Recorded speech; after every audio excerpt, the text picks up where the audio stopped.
अस्सलाम वालेकुम गाइस। आज हम आपको आलू मटर गोश्त बनाने का तरीका बताएंगे। तो हमने पहले ले लेना फ्राई पैन में ऑयल और साथ में इसमें प्याज ऐड कर देने हैं। प्याज ऐड करने के बाद आपने इससे करना है मिक्स, ताकि जो है ना प्याज को अच्छी तरीके से ब्राउन कर लेना है। ब्राउन करने के बाद आपने ये देखिए मिक्स करते जाना है। ये प्याज मिक्स हो चुका है, काफ़ी हद तक इसका कलर भी बेस्ट हो चुका है। तो अब हमने इसमें जो है ना बड़ी इलायची ऐड कर देनी है और उसके बाद हमने इसमें ऐड कर देना है चिकन। बड़ी इलायची से ये होगा कि चिकन की स्मेल ख़त्म हो जाएगी। अब आपने इसमें अदरक और लहसुन पेस्ट ऐड कर देना है और ऐड करने के बाद इसमें आपने कर देने हैं टमाटर ऐड। अभी आप देख सकते हैं कि टमाटर भी हमने ऐड कर दिए। तो आपने मिक्स करना है इसे। मिक्स करने के बाद इसमें आपने हल्दी ऐड कर देनी है। हल्दी 1 चम्मच, 1 टीस्पून हल्दी, 1 टीस्पून नमक और 1 टीस्पून आपने इसमें लाल मिर्च ऐड कर देनी है। और आपने इसे अच्छे तरीके से करना है मिक्स, ताकि गोश्त पे अच्छे तरीके से फ्राई हो जाए और इसकी जो शान वो भी ख़त्म हो जाए। अब इसमें ऐड कर दें हरी मिर्च। हरी मिर्च आपने इसमें ऐड कर देनी है और इसे कर देना है मिक्स और थोड़ा सा पानी डाल देना ताकि नीचे ना लगे। ये आपने कर देना है अच्छे तरीके से मिक्स। ये मिक्स हो रहा है तो ये देखिए आपने थोड़ा सा पानी डाल के इसके ऊपर दे देना है ढक्कन, ताकि अच्छे तरीके से ये जो है ना गोश्त गल जाए। अभी आप ढक्कन उतार लें। ढक्कन उतारने के बाद काफ़ी हद तक गोश्त बेस्ट हो चुका है। इसमें ऐड कर देनी है दही।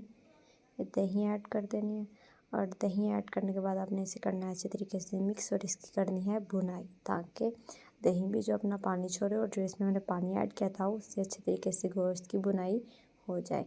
ये देखें आपने अच्छे तरीके से दही की भुनाई करनी है ताकि गोश्त भी अच्छे तरीके से भून जाए। ये देखिए काफ़ी हद तक गोश्त पेस्ट हो चुका है। तो अब इसमें आपने कर देने हैं आलू ऐड। ठीक है, आपने पोटैटो ऐड कर देने हैं और ऐड करने के बाद आपने इसे कर देना है मिक्स और आपने इसे भी काफ़ी हद तक बेस्ट करने के लिए मिक्स करते रहना है। अब इसमें आपने मटर ऐड कर देने हैं। ठीक है, अब ये दोनों चीज़ें ऐड करने के बाद इसे करें मिक्स। ये मिक्स कर रहे हैं, ये देखिए मिक्स हो रहा है। अब आपने भी अच्छे तरीके से इसे करना है मिक्स और इसमें दे देना है ढक्कन, ताकि ये जो है ना सब चीज़ें अच्छे तरीके से पक जाएँ।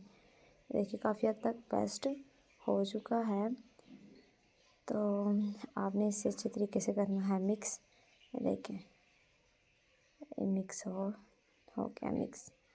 अब आपने ये मिक्स कर लेना।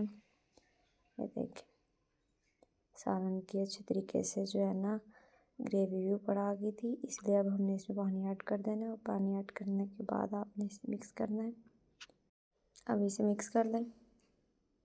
ये हो रहा है मिक्स। ये बंद करके रख दे ताकि जो है ना अच्छे तरीके से सारी चीज़ें गल जाएं। अब आपने इसमें हरा धनिया ऐड कर देना है।